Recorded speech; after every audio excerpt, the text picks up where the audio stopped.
Check this out. Is that not gorgeous? These are ready to be just about outside all the time. Here's some more tomato plants that are really taking off. I got some other tomato plants over here that are doing really good. Remember, we planted these and those leaves were just barely above the dirt. And look at this. Is that not beautiful?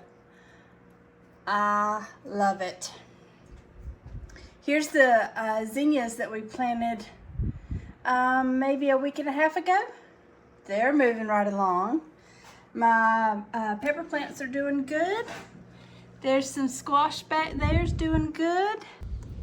I've moved everything to the front porch, so it's now ready to stay outside, or at least I'm going to give it a try for that.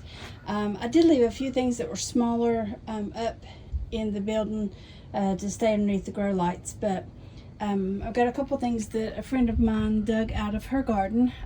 These are daylilies, canna lilies, some more daylilies, and these are black-eyed Susans, which I let get too dry, so I've got some good water in them, hoping that they'll do perk back up.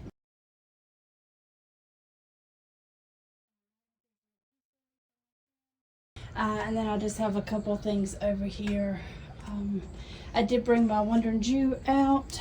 Hopefully it will do all right. It's got needs some work. So I've just put some things around in different spots, and it's about 5 o'clock in the afternoon, and tonight it's supposed to get down to about 60. So I think we'll be good for overnight. No sun will be hitting this porch for the rest of the day today, and it won't get too much of these plants even first thing in the morning. So I think we're good. We'll let you know.